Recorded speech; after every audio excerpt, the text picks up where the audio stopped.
capítulo 4 y el versículo 16. Dice así la palabra del Señor: Ten cuidado de ti mismo y de la enseñanza.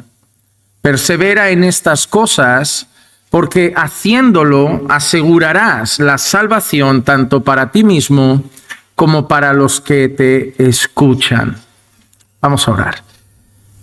Señor, queremos poner nuestros ojos en tu palabra y queremos, Señor, meditar en esta tarde en cuán importante es la verdadera doctrina bíblica para nosotros, cuán importante es una sana doctrina en nuestras vidas, cuán necesario es para nuestro caminar estar afirmados en las sanas palabras de la Escritura. Por eso, Señor, abre nuestro entendimiento, danos humildad para recibir tu palabra en nuestros corazones y que lo que hoy aprendamos y los pasajes bíblicos en los cuales estemos meditando, que sean asentados en nuestras vidas. Que por tu Santo Espíritu obres para traer convencimiento de todas las verdades que vayamos a tratar hoy. Es lo que te pido en el nombre de Jesús. Amén, amén y amén. Hermanos, vivimos tiempos ambiguos en cuanto a la palabra verdad. Y lo afirmo porque creo que esto es grave. Recientemente, un conocido comunicador, porque ya no se llama pastor a sí mismo, argentino, muy famoso entre el mundo evangélico, llamado Dante Gebel, estaba siendo entrevistado por una persona en un podcast, en una, no sé si era televisión, y le hicieron preguntas muy sencillas de responder bajo la palabra de Dios. Preguntas como: ¿estás en contra del aborto? Y la respuesta de este comunicador, porque él dijo además en esa entrevista que no se identifica ya o no se identifica como pastor, aunque está al frente de una iglesia, la respuesta ante la pregunta si estás en contra del aborto, dijo: ni a favor ni en contra. La misma respuesta fue dada en cuanto a su pensamiento sobre el matrimonio igualitario. Y eso para muchos no es algo que escandalice, porque seguramente en nuestros corazones estamos muy distantes de lo que ese hombre cree y representa. Pero yo creo que es el reflejo de una frase que se escucha en muchos púlpitos. Y es el hecho de que se le da demasiada importancia a la doctrina y que deberíamos centrarnos más en el amor. Yo he escuchado frases en iglesias evangélicas como esta: la doctrina divide. Debemos centrarnos más en Jesús y no tanto en doctrina. Pero usualmente esas frases vienen de púlpitos donde la Biblia brilla por su ausencia. Usualmente esa frase viene de púlpitos donde la predicación trata de leer un versículo y luego pasar una hora hablando de otras cosas. Usualmente esa frase viene de púlpitos donde la Biblia solo se abre para seguir de alguna manera fingiendo que somos cristianos y que respetamos la palabra de Dios, pero que después de leer un versículo todo se centra en testimonios personales, sueños, visiones, cosas que Dios nos ha puesto en el corazón, en lugar de exponer la palabra. Y claro, uno como pastor y alguien que está delante de la iglesia del Señor se tiene que hacer preguntas. ¿Será que no debemos darle tanta importancia a la Biblia? ¿Será que no deberíamos ser personas que enfaticemos tanto la Biblia y la palabra de Dios? ¿Será que realmente la Biblia nos va a dividir? ¿Será que el estudio minucioso de la palabra no es lo que Dios quiere para nosotros? Y por eso he querido traer el mensaje para grabar en nuestros corazones, porque creo que es algo que se está viendo en muchos lugares, que debemos no solo ser personas centradas en la palabra, sino que posiblemente es de las cosas más importantes de nuestra vida cristiana. Yo quiero irme al extremo opuesto. Yo no quiero irme al extremo de la doctrina no es tan importante. Yo quiero irme al extremo opuesto. Yo quiero irme al extremo de sin doctrina no hay iglesia. Porque la iglesia es columna y sostén de la verdad, y sin la verdad no hay iglesia. Porque donde no hay verdad, no hay verdadera doctrina, no se puede llamar iglesia. Y de la misma manera que alguien que no expone la palabra no se puede llamar predicador, y de la misma manera que alguien que no guía una iglesia bajo la palabra no se le puede llamar pastor. Así que yo hoy quiero plantar eso en el corazón. La palabra es todo en la iglesia. Y si alguien me dice, no, no es todo, Jesús es todo, pero es que donde está Jesús está la palabra. Y eso es una verdad. No hay divorcio entre Jesús y la palabra. Jesús y la palabra van de la mano. Tanto es así que al Señor Jesús en las Escrituras se le llama la palabra. Tanto es así que el Señor Jesús se presenta como el camino, la verdad y la vida. Así que hoy quiero asentar esa verdad en nuestros corazones para que Dios haga de nuestra congregación, como lo hace de todas aquellas congregaciones que forman la iglesia del Señor, un lugar donde el púlpito está centrado en la palabra y la vida de los creyentes también. Quiero leer una frase de Kevin DeYoung que dice así: hace algunos años, Tom Rainer realizó un estudio preguntando a personas que antes no asistían a la iglesia qué factores te llevaron a elegir esta iglesia en particular. Se habían realizado muchas encuestas preguntando a las personas sin fe qué les gustaría encontrar en una iglesia. Pero este estudio les preguntó por qué ahora formaban parte de una iglesia. Los resultados fueron sorprendentes. El 11% dijo que el estilo de culto los había llevado a su iglesia. El 25% mencionó el ministerio infantil o juvenil. Y el 37% afirmó sentir la presencia de Dios en su iglesia. Para el 41%, alguien de la iglesia les había compartido su fe, y el 49% mencionó la amabilidad como la razón para elegir su iglesia. ¿Puedes adivinar las dos respuestas más frecuentes? Doctrina y predicación. El 88% dijo que la doctrina los había llevado a su iglesia, y el 90% dijo que la predicación los había llevado allí. En particular, un pastor que predicaba con certeza y convicción. Cuando se trata de llegar a personas ajenas a la iglesia, la predicación audaz, profunda y bíblica no es el problema, es parte de la solución. Lo que esta encuesta quiere decir es que a personas se les preguntó, ahora que congregas en esta iglesia, ¿por qué has elegido esta iglesia?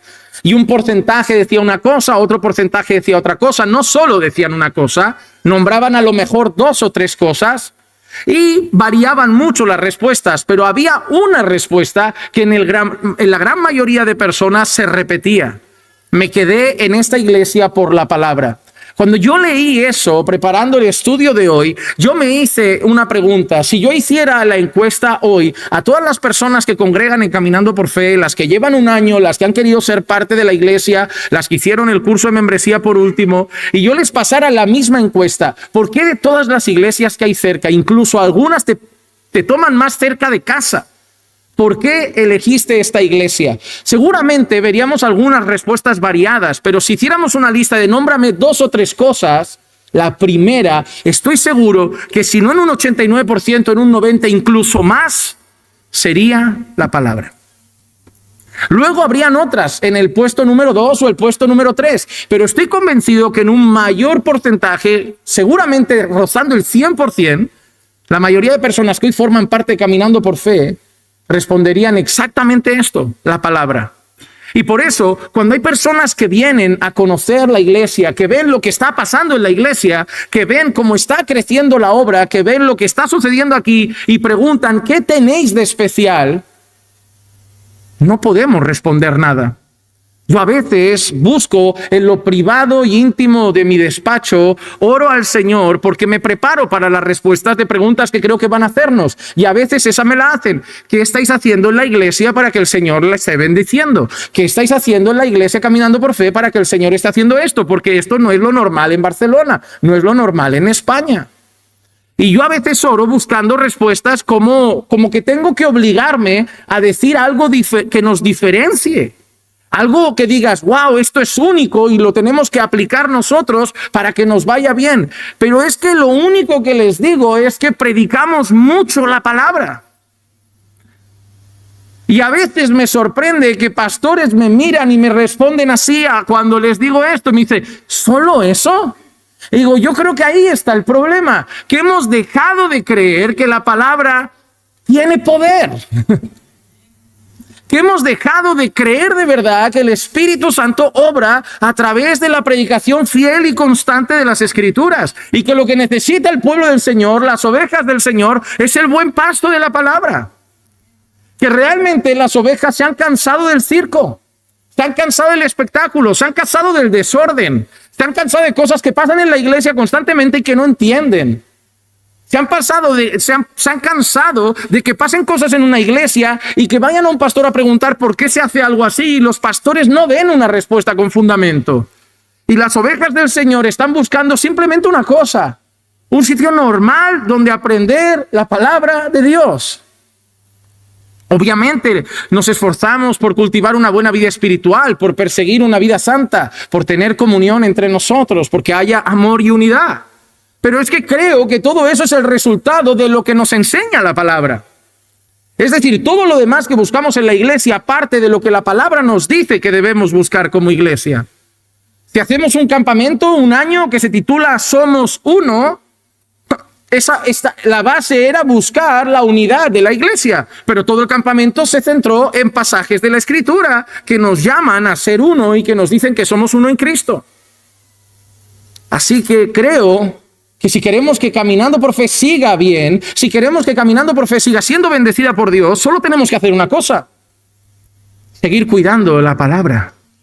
Y esto es lo que Pablo le dijo a Timoteo: ten cuidado de ti mismo y de la enseñanza. La palabra enseñanza, si ustedes tienen alguna otra traducción, posiblemente Reina Valera, si no me equivoco, la traduce como doctrina, que viene a ser lo mismo, enseñanza, doctrina. Entonces Pablo le dice a Timoteo: ten cuidado de ti mismo y de la enseñanza. Y eso para mí es otra cosa crucial. Y yo voy a reivindicar algo. Creo que es ahí donde muchas personas que hoy son académicos o un movimiento quizá nuevo dentro de la nueva reforma o el calvinismo, es que solo se han quedado con la segunda parte y se han olvidado de la primera. Y mira el orden: ten cuidado de ti mismo y de la doctrina. No dice solamente ten cuidado de la doctrina, dice ten cuidado de ti mismo y de la doctrina, porque para el apóstol Pablo no sirve de nada un pastor que sabe mucho y no vive piadosamente. Y Pablo a Timoteo, a su joven aprendiz, a su mano derecha, le está diciendo: Timoteo, al frente de la obra tienes que tener en cuenta que hay dos fundamentos en tu caminar como siervo del Señor: una vida santa y una palabra fiel. Ten cuidado de ti mismo. Y cuando dice de ti mismo, no le está diciendo: Timoteo, tómate un descanso sabático de vez en cuando, vete a un spa cada 15 días, cuídate, Timoteo. No, lo que le está diciendo es: cuida cómo caminas, cuida cómo vives, cuida cómo andas, cuida tu piedad. Tienes que ser irreprensible, tienes que ser capaz de decir: imitadme a mí como yo imito a Cristo. Ten cuidado de ti mismo y de la doctrina. ¿Y qué le dice? Persevera en esas cosas. Y cuando somos llamados a perseverar, significa que debemos ser intencionales en algo. Significa que si nos cruzamos de brazos y nos tumbamos en el sofá, esto empieza a fallar. Hermano, a veces pensamos que todo lo espiritual en nosotros va a ser natural. Y eso es un gran error cristiano. A mí cuando me viene un creyente y me dice: pastor, es que no me nace orar, digo, ¿y qué esperabas? Si la Biblia dice que la carne y el espíritu se oponen de manera que no podéis hacer lo que queréis. ¿Y sabes qué significa? Que no tienes que hacer lo que quieres. ¿Y qué tengo que hacer? Lo que dice Pablo: golpeo mi cuerpo y lo hago mi esclavo. Pablo somete su cuerpo a una vida espiritual, porque nuestro cuerpo no siempre va a querer. Hermano, tú y yo luchamos con la pereza. Tú y yo luchamos con las ganas de entretenimiento. Y te digo una cosa: tu mente va a ser un enemigo feroz que te va a convencer de manera muy inteligente que esta tarde lo mejor que puedes hacer es darte un tiempo para ti, para la tele, y esta tarde si no oras no pasa nada. Y tu mente te va a convencer, tu mente te va a decir: ya has orado mucho esta semana, ya has hecho esto, ya has hecho aquello otro, así que por una tarde que no ores, te va a convencer. Tu mayor lucha es contra ti. Hermano, yo me he dado cuenta de una cosa. Mi vida de oración ustedes no la administran. Mi vida de oración no depende de ustedes, ni de mi mujer. Mi vida de oración depende de mí. Mi tiempo con la palabra no depende de ustedes, ni de mi mujer. Mi tiempo con la palabra depende de mí. Es decir, yo he aprendido que no puedo culpar a nadie de cómo está mi vida espiritual. No puedo.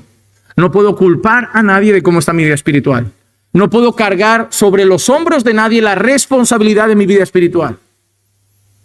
Y yo puedo incluso tener gente que me ayuda temporalmente, pero tengo que entender algo. No puedo ser dependiente de esas personas porque tienen vidas, familias, problemas, luchas. Y mi vida espiritual no puede estar dependiendo de terceros. Mi vida espiritual tiene que depender de Cristo y la palabra. Así que nosotros debemos perseverar en esas cosas, es decir, debemos ser intencionales a la hora de querer cuidar nuestra santidad y de cuidar nuestra firmeza doctrinal. Así que hoy vamos a hablar de la importancia de la sana doctrina en la vida de la iglesia y en la vida de los creyentes. ¿Qué es primeramente sana doctrina? ¿Cómo lo podemos definir? De manera general podríamos definir sana doctrina porque se habla mucho de esto, ¿no? Pero sería así: la enseñanza bíblica fiel, sistemática y centrada en el Evangelio que produce una vida piadosa. ¿Y por qué añado que produce una vida piadosa? Porque muchas veces consideramos que sana doctrina es solo libro. Pero si no da vida, no es sano. No es sano. Porque bíblicamente la sana doctrina siempre está ligada a un estilo de vida resultado de ser expuestos a esa doctrina. Y por eso en la definición decimos así: la enseñanza bíblica fiel, sistemática y centrada en el Evangelio que produce una vida piadosa. Es importante que vayamos definiendo términos porque yo recuerdo una vez que hice la prueba y puse iglesias de sana doctrina en tal ciudad. Y hermano, por ejemplo, el otro día hice una prueba, iglesias de sana doctrina en una ciudad concreta de República Dominicana. Y una de las iglesias que me salió es de unos señores que se han hecho muy famosos en las redes, que lo que más defienden es yo soy sana doctrina, que van con unas túnicas muy exageradas, unas vestimentas muy llamativas y que hablan de una manera muy peculiar y que todo es del diablo. Y digo, wow, eso es sana doctrina. Pero seguramente si le preguntáramos a un movimiento como el MMM, Movimiento Misionero Mundial, ellos te dirían que son sana doctrina. Y a lo mejor tú le dices, ¿y por qué? Y te dirían, bueno, porque las mujeres usan solo falda o vestido, porque no usan pendientes ni ningún tipo de maquillaje. Y hay muchas veces que la gente define sana doctrina por la ropa. Entonces es importante definir lo que es sana doctrina a la luz de la palabra, no a la luz de nuestro criterio personal. Porque hoy, para algunos, sana doctrina era lo que tenía John MacArthur y para otros sana doctrina es Cash Luna. Entonces más vale que nosotros veamos en la palabra qué es sana doctrina, porque hay una triste realidad. Todos dicen tener sana doctrina. Si te vas a una iglesia calvinista te van a decir que tienen sana doctrina. Si te vas a una iglesia arminiana te van a decir que tienen sana doctrina. Entonces tenemos que tener claro a la luz de la palabra qué podemos considerar sana doctrina.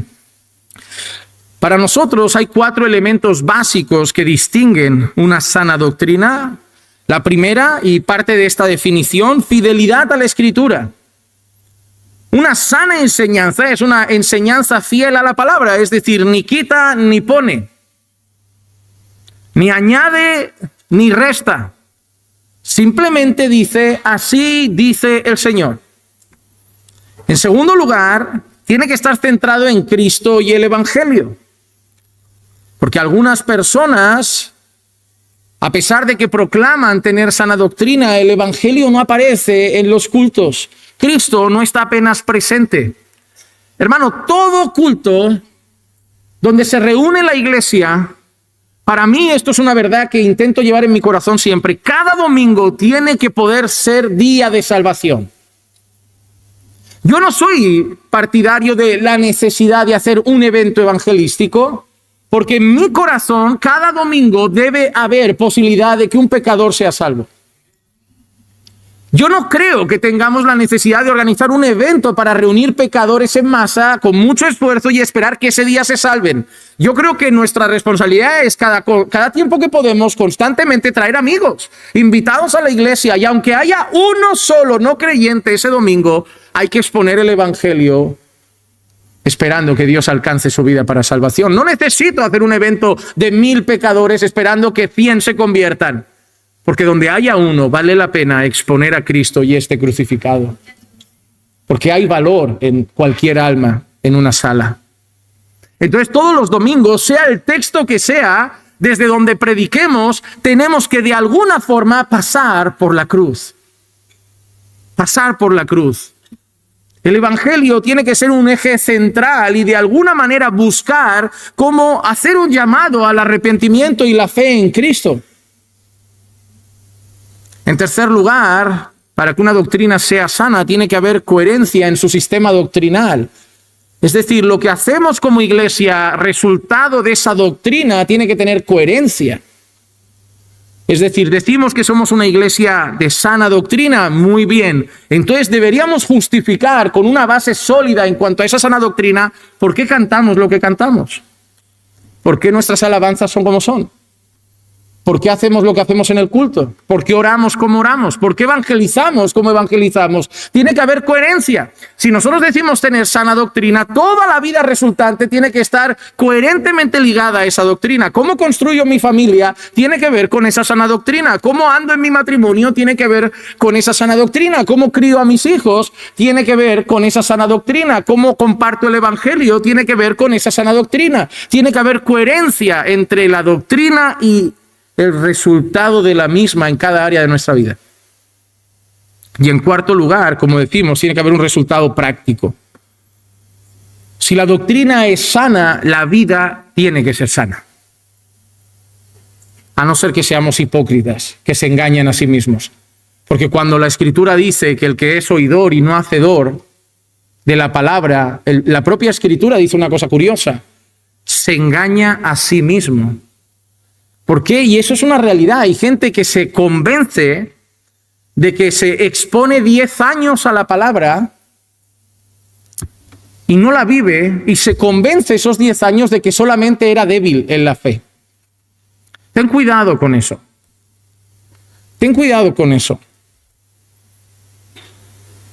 Porque yo entiendo que hay momentos de debilidad en la fe, pero si de tus 10 años en una congregación el 99% han sido débiles en la fe, y tú traduces débiles en la fe a una vida donde no hay comunión con Dios y no se busca la santidad, no sé si es debilidad en la fe o ausencia de fe verdadera. Hay mucha gente que abraza la gracia de una manera equivocada. Te voy a decir una cosa, y esto va a sonar raro y lo tengo que matizar. La gracia para algunos es el camino al infierno. Y déjame que lo matice por esto, porque la gracia, por gracia somos salvos, pero la gracia que algunos se han inventado, la gracia que algunos se han enseñado equivocadamente, va a ser lo que les lleve al infierno. Una gracia que tolera el pecado, una gracia que les dice, tú con que estés ahí, no importa cómo vivas. Una gracia que llama debilidad a una vida sin comunión con Dios. Hermano, ¿cómo puede ser que de 15 años en el Señor alguien lleve 14 frío? ¿No será más posible que el primer año que estuvo bien simplemente se emocionara y que ahora está como es realmente? Estas son cosas importantes para nosotros. Yo les recomiendo leer un libro que cuando lo lean, el autor al principio pide que lo lean con cuidado, porque sabe que es un libro que puede hacer que un creyente débil se condene, se autocondene. Y el autor lo dice al principio, pero él ve muy necesario hablar de eso. Se llama El casi cristiano al descubierto.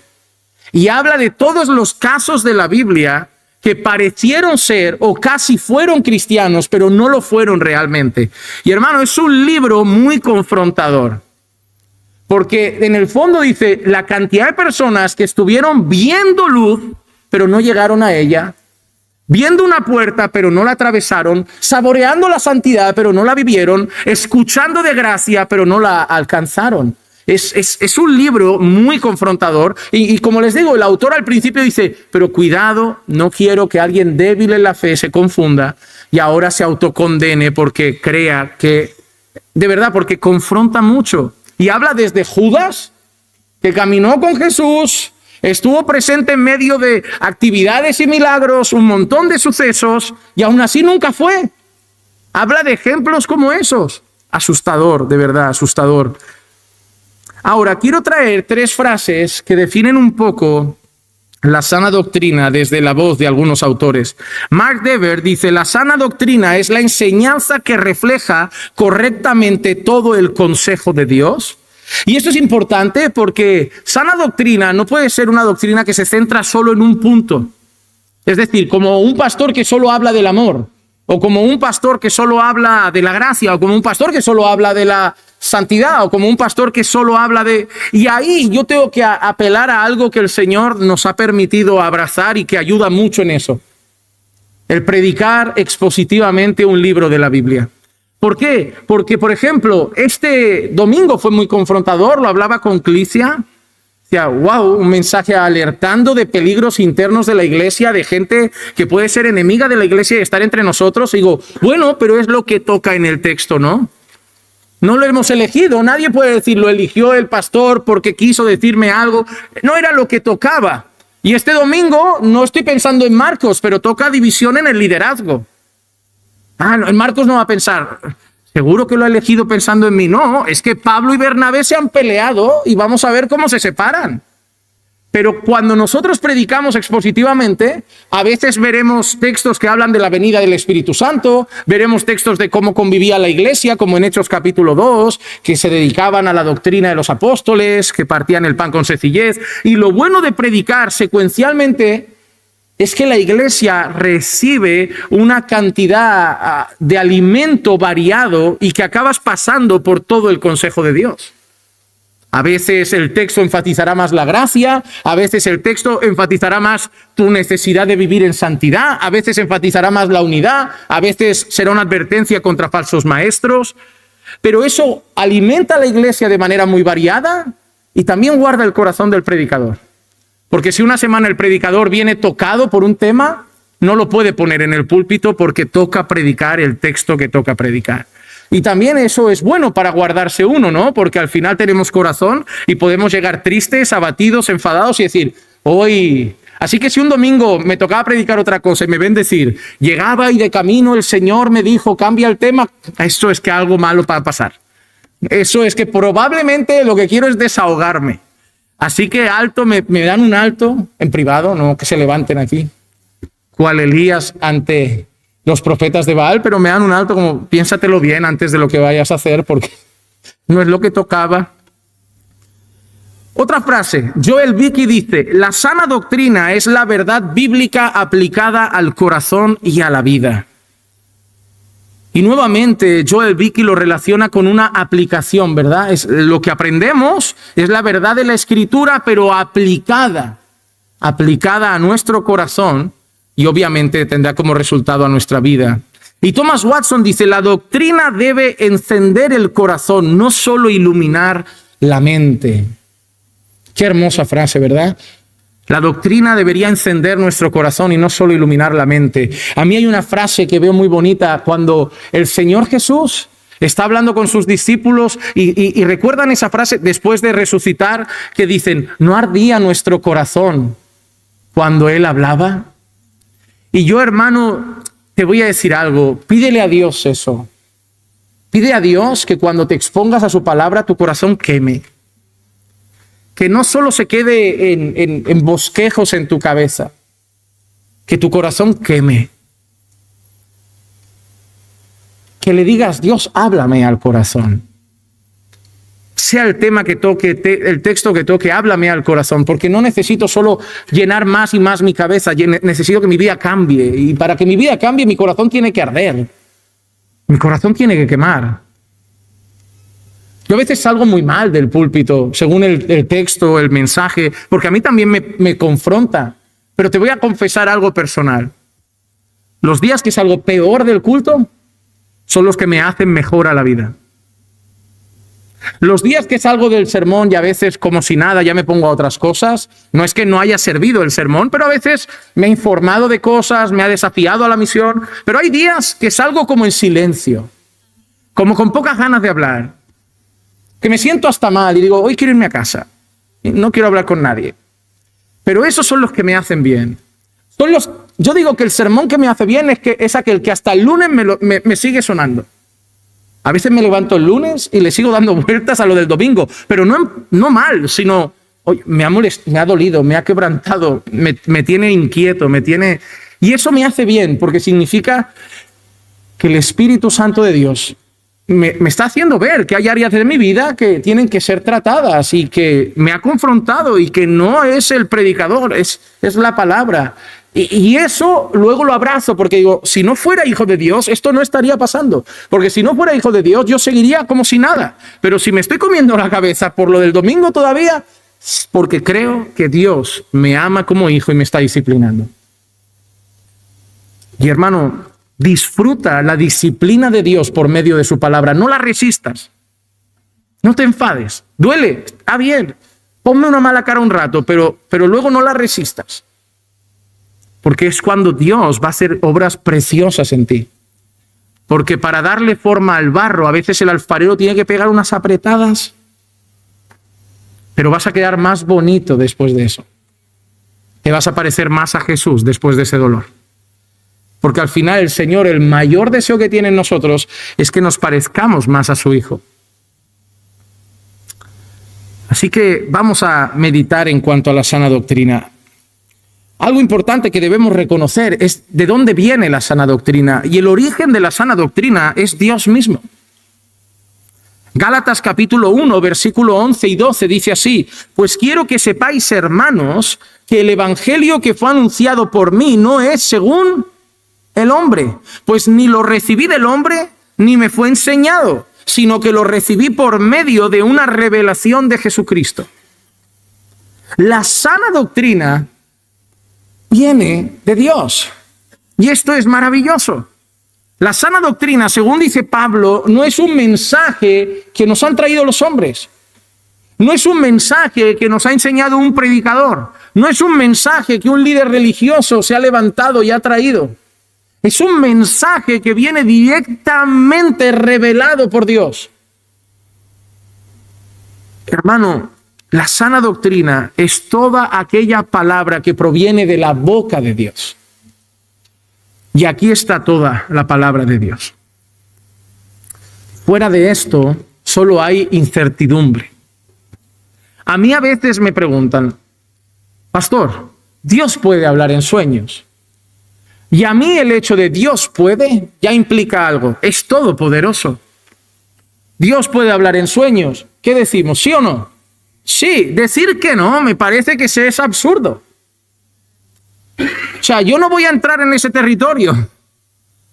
Dios es que puede hablarte también desde el cielo con una voz que sale de las nubes. Y Dios puede hacer que ahora esto empiece a arder y de aquí empiece a hablar. Y diga, Juan Manuel, salte del púlpito.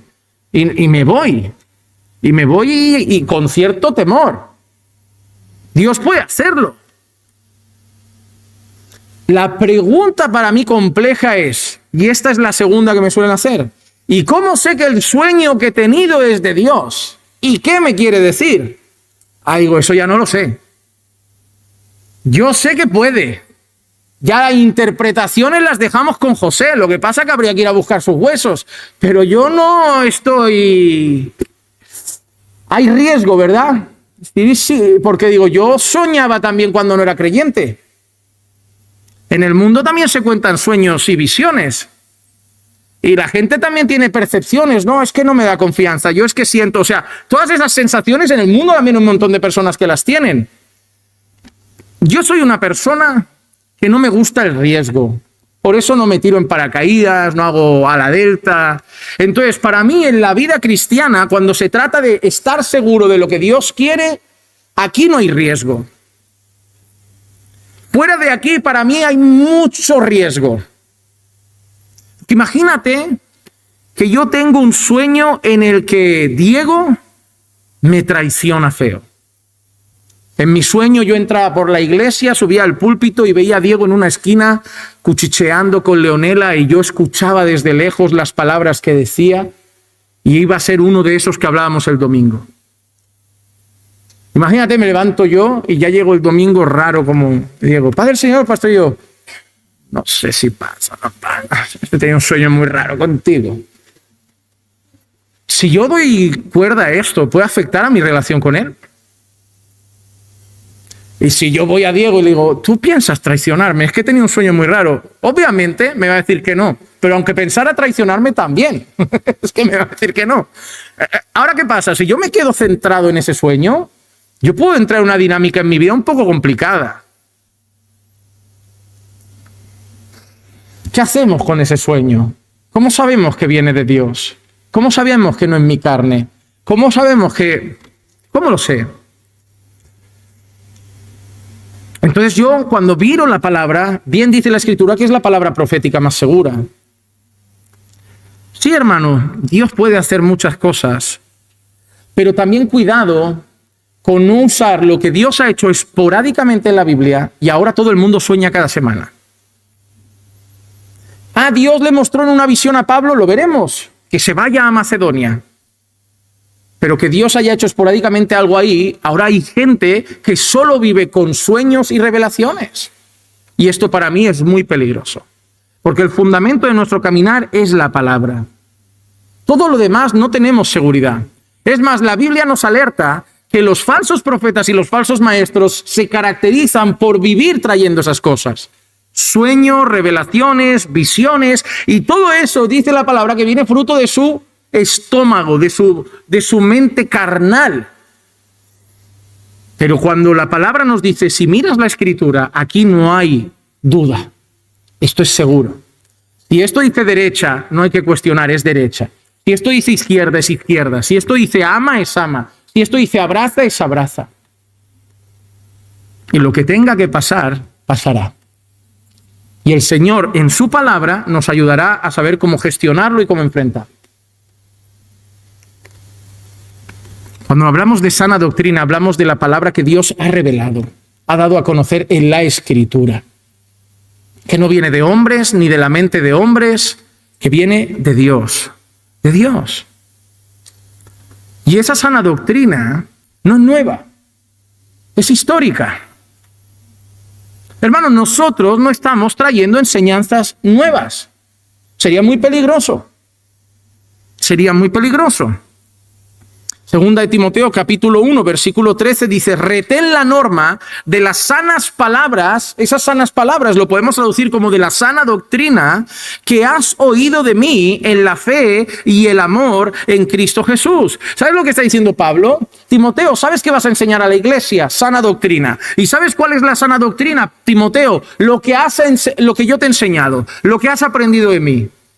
Y luego incluso Pablo le va a decir a Timoteo, y lo que has aprendido de mí, eso encarga a hombres fieles que sean idóneos y capaces de enseñar también a otros. Es decir, Timoteo, aquí no hay que improvisar. Yo recibí de Jesucristo la doctrina. Yo te he enseñado a ti la doctrina. Yo me voy a ir, ¿y tú qué vas a tener que hacer? Tomar esa doctrina que yo recibí de Jesús y que te he dejado a ti, y tú la tienes que trasladar a otros para que otros sigan trasladando esa doctrina a otros. Es decir, aquí nadie es llamado a tener nada nuevo. La sana doctrina es el mensaje que históricamente Jesucristo dejó a sus discípulos, y sus discípulos a sus discípulos, y sus discípulos a sus discípulos, hasta nosotros, y que debemos seguir trasladando a la siguiente generación. No debemos improvisar, debemos trasladar el mismo mensaje de generación a generación. Por eso siempre digo que una de las cosas más bonitas que podemos hacer cuando queremos saber si lo que creemos es correcto es preguntarnos desde cuándo se cree eso. Un tema polémico en el mundo evangélico que para mí no debería serlo. ¿Puede una mujer ser pastora? No debería ser polémico, porque si yo me pregunto desde cuándo hay pastoras, no es histórico. No tiene 150 años, ni 200, ni 300. Yo sí veo pastores, obispos y ancianos históricamente, pero ni una pastora hasta hace bien poco. Qué casualidad que todo eso nace en movimientos donde se dice mucho, Dios me ha mostrado, Dios me ha revelado. Ahora, si yo me pregunto, ¿hay apóstoles hoy en día como lo fueron Pablo, Pedro? No debería ser problema de discusión esto. Porque yo me puedo hacer una pregunta. ¿Qué es la verdad en cuanto si hay apóstoles o no? Una cosa muy bonita que podemos hacer es esto. ¿Qué ha creído la iglesia de esto? Vamos atrás, vamos a ver qué pasó después de que murieron los apóstoles y a cuántos sustitutos han puesto. Y tú dices, oye, que no han habido. Que al único que se sustituyó es a Judas Iscariote. Que entró Matías, pero después de eso se fueron muriendo y no veíamos que hubiera otro y otro y otro. Ya está. Y vamos a leer libros del siglo II, del siglo III, del siglo IV, y dices, aquí no hay apóstoles por ningún lado. ¿Y dónde empieza el movimiento apostólico? En una iglesia donde se mueve el Dios me dijo, Dios me mostró, donde un supuesto profeta empoderó a unos señores y les dijo, Dios me ha mostrado que empieza el nuevo movimiento apostólico y tú vas a ser apóstol. Y de ahí, nada, como la mala hierba. Hermano, tú no puedes abrazar una creencia sin más. Tú tienes que ir a la Escritura para ver qué dice la Biblia, y luego es bueno ir a la historia sabiendo que nosotros deberíamos seguir creyendo lo que Jesús enseñó a los discípulos y a los siguientes. Entonces, de cada tema puedes hacerte esa pregunta. ¿Qué ha creído la iglesia de esto hace, no sé, 15 siglos, 16 siglos? Y si lo que estoy creyendo es de hace 100 años, se tendría que encender una alarma, ¿no? Los mormones no tienen historia. ¿Los mormones de qué viene? Un ángel llamado Moroni se presenta al lado de la cama de un señor llamado José Smith y le dice, vente conmigo al campo. Le enseñó un cofre con unas placas de oro en un egipcio antiguo y ahí nace el libro de Mormón. ¿Cómo empieza la iglesia adventista? Aunque ellos te dirán que son la iglesia más fiel a la palabra, pero ¿cómo empezó? Un sueño, una visión. Hermano, ¿cómo empezó el movimiento o la religión del Islam? Un señor iba por la calle o el campo pastoreando y ahí hay una visión, se le aparece supuestamente un ángel, un arcángel y le trae una nueva revelación. De ahí viene el Islam. ¿Te has dado cuenta que todas las cosas nuevas se alejan de la verdad, del evangelio? Hermano, la sana doctrina no es nueva, es histórica. Hace años escuchaba a un hombre que decía esta frase: si es bíblico, no es nuevo, y si es nuevo, no es bíblico. Y ya, nosotros no deberíamos traer nuevas enseñanzas, sino seguir trasladando el mensaje de Dios, sin más. Y no importa que la cultura cambie y quiera empoderar a la mujer. Nosotros debemos ver a la mujer como Dios la ve en su palabra. No importa lo que quiera hacer la cultura con la mujer, ni con el hombre, ni con los hijos, ni con la crianza. Debemos seguir trasladando la verdad de la palabra de Dios. El cielo y tierra pasarán, pero la palabra de Dios permanece para siempre. Ahora, entendiendo esto, tenemos que ver que la necesidad de la iglesia es velar por esa sana doctrina. Porque hay mucho peligro de que gente venga y la quiera empezar a desviar. Y nosotros debemos velar por eso, hermanos. Debemos ser intencionales en guardar eso. Y por eso la iglesia necesita pastores con mucho tiempo para estudiar. La iglesia no puede tener, como veo en algunas iglesias, pastores que buscan los sermones en Google. Que la noche de antes buscan en internet sermón para la familia, sermón para la... No, hermano, ya por favor, qué falta de amor por la iglesia. Necesitamos hombres que se sumerjan en el estudio de la palabra con temor de decir algo que Dios no ha dicho. Y debemos velar por eso. Primera de Timoteo, capítulo 1, versículo 3 al 6, dice: como te rogué al partir para Macedonia que te quedaras en Éfeso, para que instruyeras a algunos a que no enseñaran doctrinas extrañas. ¿Cuál era el peligro? Y ya en los tiempos de Pablo está ese peligro, que hay gente que empieza a enseñar cosas extrañas. Como el día que Maldonado llega al culto y dice: ¿sabéis cuál es el pecado del Edén? El pecado del Edén es que le robaron el diezmo a Dios, porque cuando tomaron del fruto que era de Dios y no de ellos, era robar el diezmo. Y tú dices, ¿pero de dónde se ha sacado esto? Pero lo más asombroso es que tú te ríes, pero yo el día que escuché eso en el vídeo se escucha amén. Porque ese es el problema de la iglesia. El problema de la iglesia es que lees la Biblia y bosteza. El problema de la iglesia es que lees palabra y se aburren muchos. Luchan con el sueño. Pero cuando empiezas a hacer cosas como levántate, varón, así te dice, Dios me ha mostrado, y ahí, amén, gloria a Dios, hoy me habló el Señor. Y digo, ¿cómo que hoy me habló el Señor? Sí, porque me dijo el profeta, levántate, Dios tiene una palabra. Eso es lo que quiere la gente hoy. La gente se aburre de la Biblia. Dentro de nada la gente va a decir, no está la película. Sí está, pero es mala. Es mala. Está la película de David, de Jesús, de los 10 mandamientos. Son muy malas. No, hermano. Debemos velar para que no se enseñen doctrinas extrañas. Dice, ni prestaran atención a mitos y genealogías interminables, lo que da lugar a discusiones inútiles, en vez de avanzar el plan de Dios que es por fe. Además, ¿qué ha traído? El meter doctrinas extrañas, mitos, genealogías. Dice Pablo que trae discusiones inútiles. Es decir, estamos perdiendo el tiempo debatiendo por cosas que no hay ni que debatir. A mí hay gente que me dice, no, me gustaría debatir este asunto. Y digo, no, ¿por qué? Porque no estás de acuerdo. Digo, no, porque es una pérdida de tiempo. Es tan falso que no debemos invertir tiempo en hablar de si eso es cierto. No está en la Biblia. No vamos a perder tiempo en lo que no es necesario. No vamos a perder tiempo en intentar convencerte que lo que tú te estás inventando es mentira. O sea, lo que debemos hacer es hablar la verdad, no intentar defender al mundo de que eso es mentira. Si no está en la Biblia, ¿cómo lo vamos a justificar? No hay debate. No, hay gente que es así, quiero que debatamos de esto. Digo, esto no está en la Biblia. Ya, pero yo quiero debatir. ¿Vamos a debatir de algo que no está en la Biblia? No vamos a perder el tiempo con esto. Hablemos de la palabra, enseñemos la palabra. Yo tengo que invertir tiempo en enseñar la verdad, no en pasar tiempo intentando justificar la mentira. Dice, así te encargo ahora, pero el propósito de nuestra instrucción es el amor nacido de un corazón puro, de una buena conciencia y de una fe sincera. Pues algunos, desviándose de estas cosas, se han apartado hacia una vana palabrería.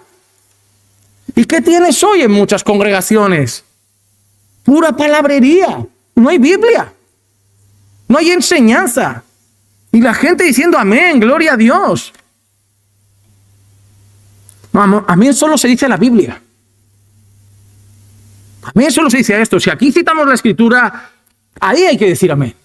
Ahí hay que decir amén. Y no hay ningún problema en amén. Aleluya. Alabado sea Dios. Pero decir amén a Dios te va a dar esto. Amén. Dios va a traer a tu hijo aquí. Gloria a Dios. Ni lo sabe nadie eso si va a pasar. La gente me parece que dice amén, gloria a Dios y aleluya a lo que quiere oír. A lo que le sienta bien en lugar de a la verdad. Y a veces es cuando toca decir amén a las cosas que duelen. Cuando citamos sobre el orgullo en la palabra, a veces hay que decir amén, amén, Señor. Amén. A veces el amén es doloroso, es decir, amén, sí, Señor, es verdad.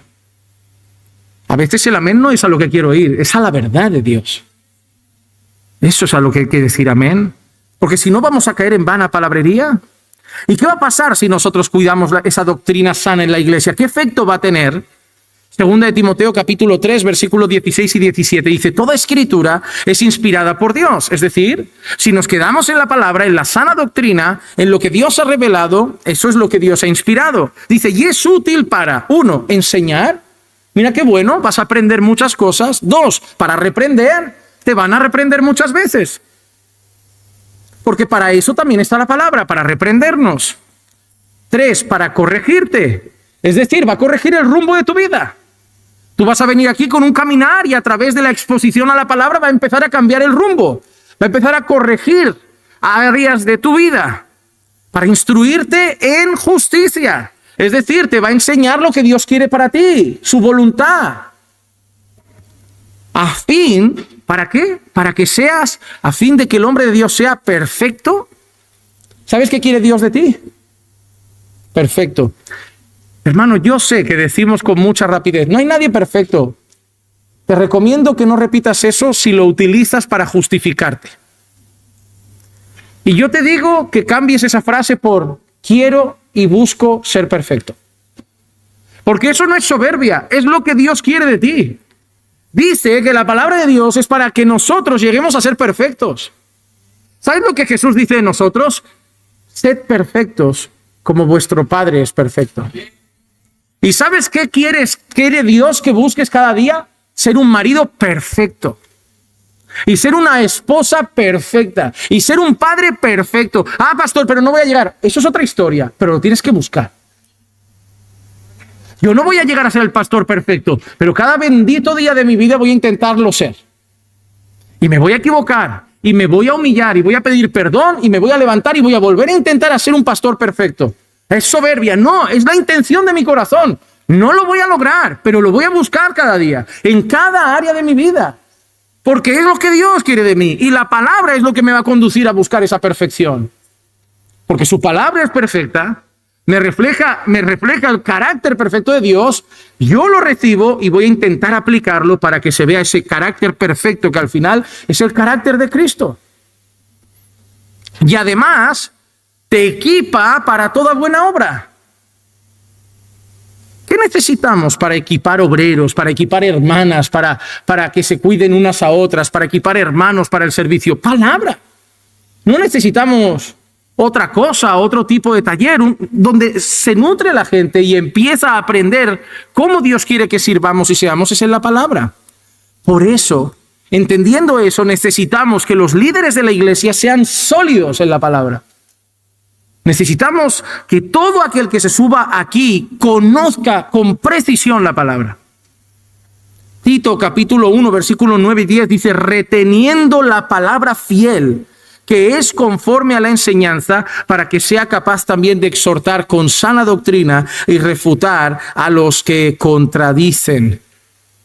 1 Timoteo 6:20, oh Timoteo, guarda lo que se te ha encomendado y evita las palabrerías vacías y profanas y las objeciones de los que falsamente se llama ciencia. 2 Timoteo 1:14, guarda mediante el Espíritu Santo que habita en nosotros el tesoro que se te ha encomendado. ¿Y cuál es ese tesoro? El Evangelio, la palabra. Timoteo, se te ha dado el mayor tesoro que existe. ¿Cuál es, Pablo? La palabra, el Evangelio. Porque eso es lo que más necesita la iglesia y se ha puesto en tus manos. ¿Te has dado cuenta? Somos llamados a retener la palabra fiel, guardar la palabra fiel. Necesitamos hombres que se paren en el púlpito y no negocien la palabra de Dios. Necesitamos que citen Biblia a la iglesia, expliquen Biblia a la iglesia, apliquen Biblia a la iglesia, traigan Biblia a la iglesia a tiempo y fuera de tiempo. Y a su tiempo Dios hará, unos plantan, otros riegan, el fruto lo dará el Señor. En mis oraciones, cuando yo preparo los sermones, le digo, Señor, yo sé que esto que preparé no va a cambiar ninguna vida si tú no lo haces. Pero yo haré mi parte, yo lo voy a poner en sus oídos. Y yo confío que tu espíritu pueda llevarlo a sus corazones. Yo tengo un límite, mi límite está aquí arriba. Yo no puedo llegar a vuestros corazones, pero ya he visto a Dios hacerlo de tal manera. Así que de alguna forma el Señor me sigue susurrando al oído. Tú solo habla, predica, pero por favor no te salgas de ahí. Diles cómo es un hombre, diles cómo es una mujer, diles cómo es un esposo, diles cómo es una esposa, diles cómo es un padre, diles cómo es un hijo, diles cómo es la iglesia. Enseña lo que he hecho, enseña mis obras, enseña cada libro, cada versículo, recórrelo, léelo, explícalo, dales aplicaciones que les sean útiles a su vida y yo haré la obra. No tengo que hacer nada más. Y me da mucha tranquilidad porque hay iglesias que cada año tienen que reunirse para ver qué inventan para el año que viene. Y yo lo único que me pregunto es cuando estoy acabando un libro, ¿cuál va a ser el próximo? Solo me hago esa pregunta. Obviamente no me lo tomo a la ligera, miro la iglesia, oro al Señor, qué libro puede hacer falta, qué libro puede ir bien. Pero es la única decisión importante. ¿Cuál va a ser el próximo libro para instruir en tu palabra a la iglesia? Porque no necesitan otra cosa. No necesitan otra cosa. Nosotros deberemos, como iglesia, tener un temor santo en nuestro corazón de no jugar con la palabra. A mí me preguntan a veces si me pongo nervioso cuando subo aquí. Y la verdad, sí, todavía. Yo creo que hay gente que pensará que por hacerlo mucho no tengo nervios, pero tienen que entender algo. Yo no tengo nervios por ustedes no me ponen nervioso. A mí no me pone nervioso la gente. A mí me da igual que haya 1 millón de personas. Voy a predicar igual para 1 millón que para una sala con 5. Soy así y no me intimida la gente. A mí me pone nervioso que Dios me está mirando. A mí eso me pone nervioso. Ustedes no, porque su reprobación, si tengo la aprobación de Dios, no importa. Y no lo digo como falta de respeto, los amo, pero al final, si ustedes me aplauden y el Señor me reprueba, ¿qué va a valer su aplauso? Pero de la misma manera, si ustedes me reprueban, pero Dios dice, pero has dicho lo que había que decir, amén, Señor, yo me voy en paz. Pero mi miedo es decir lo que Dios no ha dicho. O mi miedo es por miedo a ustedes omitir lo que Dios dice. Porque pueden pasar 2 cosas, que añada lo que no tengo que añadir, o que sea capaz de, por no ofender, quitar lo que tendría que haber dicho. Y ahí me da mucho miedo, hermano. Me da mucho miedo. Porque mira lo que dice Apocalipsis, capítulo 22, versículo 18 y 19. Yo testifico a todos los que oyen las palabras de la profecía de este libro. Si alguno añade a ellas, Dios traerá sobre él las plagas que están escritas en este libro. Y si alguno quita de las palabras del libro de esta profecía, Dios quitará su parte del árbol de la vida y de la ciudad santa descritos en este libro. ¡Wow! ¡Qué miedo!, ¿verdad? Si le quitas, juicio. Si le pones, juicio. ¿De dónde no te puedes salir? De aquí. Es sencillo. Señor, me voy un poquito de... No te salgas del margen. Lee, explica y aplica. Nada más. Pero Señor, yo creo que a la iglesia le iría bien. No me importa. Lee, explica y aplica. Nada más. Si añades lo que no he dicho como si lo hubiera dicho yo, te las verás conmigo. Si quitas lo que he puesto por no ofender o por algo, te las verás conmigo. Así que no te las quieres ver conmigo para mal. Lee, explica y aplica. Ya está. Y me da mucho miedo el día que esté delante de Dios. ¿Sabes por qué? Hay un versículo que no sé si lo conoces, pero dice así: en la multitud de palabras hay abundancia de pecado. ¿Y sabes quién es el que más habla en esta sala? El que más habla en esta sala soy yo. El que más peligro tiene aquí soy yo. Porque estoy hablando todo el rato. Y me puedo equivocar y hacer lo que no debo. Y me da temor. Y te voy a pedir una cosa. Ora a Dios para que ese temor no se me vaya nunca. Porque el día que me suba aquí sin temor de Dios, va a empezar a pasar algo malo aquí. No te sientas mal de decir, Señor, que cuando nuestro pastor suba a hablar, tenga miedo de encontrarse contigo y no haber hecho su trabajo. Dilo. Es tu manera de cuidarte a ti y de cuidarme a mí. Para mí las cosas de Dios son serias. Y me da mucho... Y sé que me voy a equivocar. Solo espero que el Señor entienda que solamente soy polvo. Y tenga mucha misericordia de mí. Pero al menos que sepa que no lo hice intencionalmente. Y no lo hice de manera dejada. Que si me equivoco será por torpeza y limitación propia de no haber entendido algo. Pero no por haber querido tomarme con ligereza el enseñar a los redimidos de Dios su palabra. Porque ustedes han sido comprados con la sangre de Jesús. Y yo no puedo jugar con ustedes. Ustedes tienen mucho valor.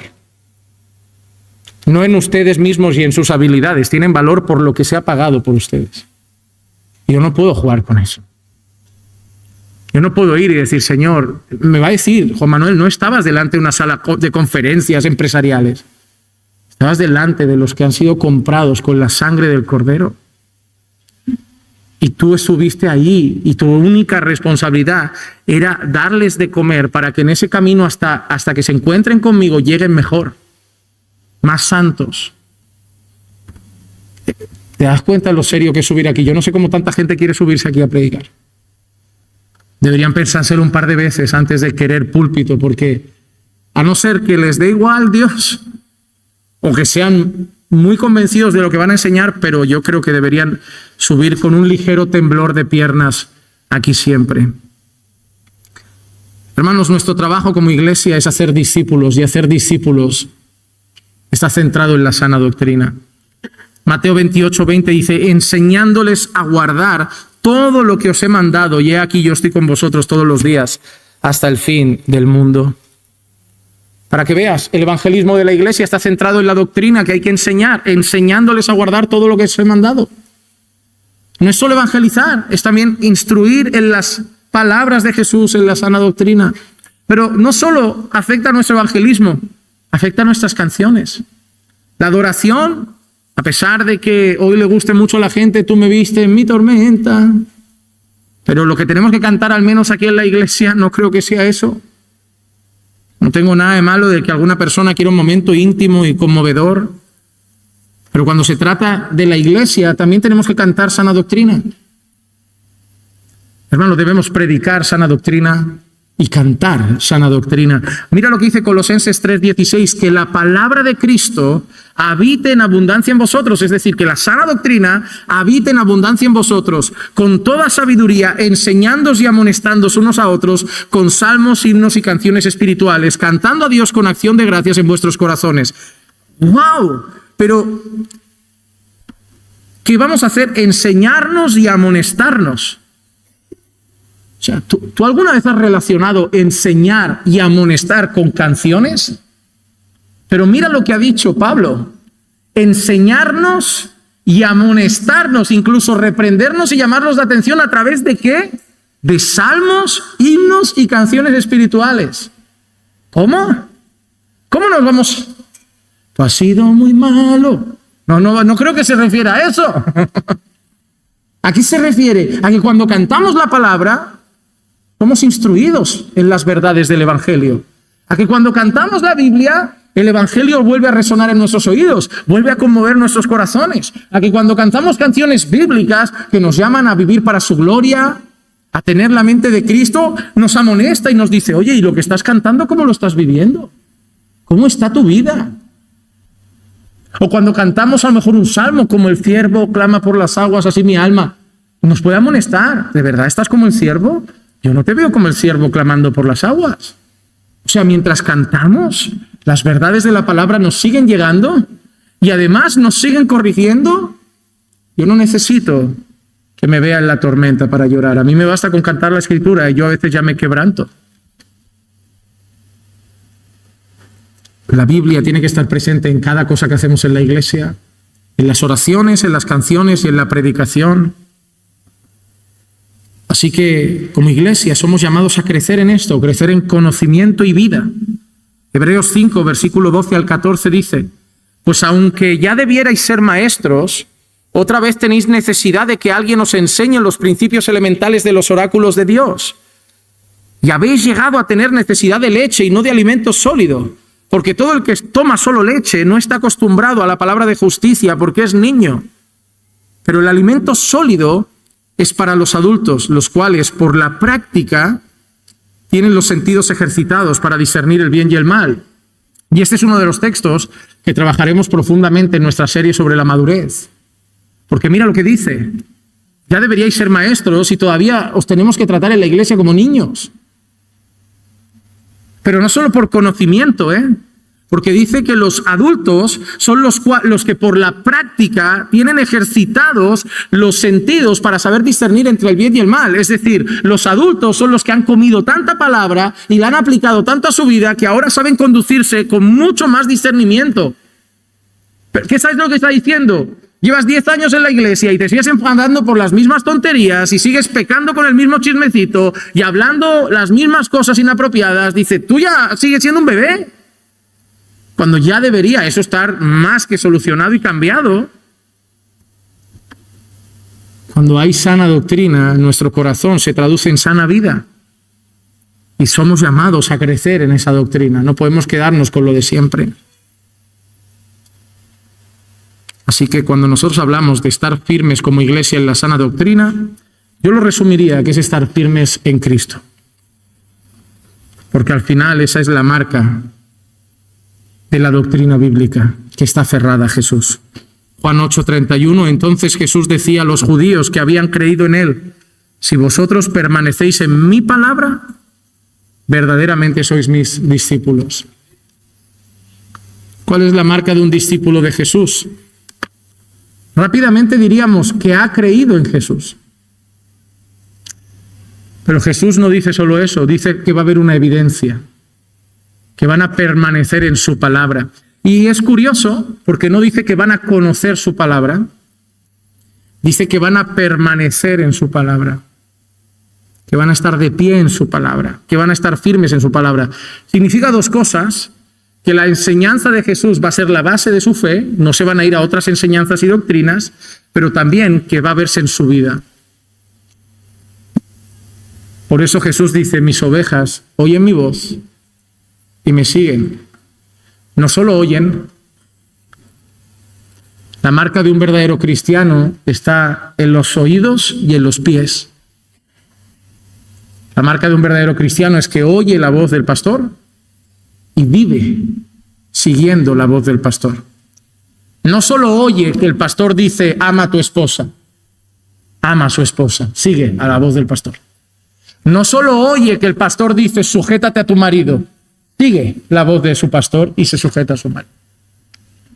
La marca de una oveja está en sus oídos y en sus pies. La sana doctrina se ve en los oídos y en los pies, porque entra por aquí y se vive por aquí.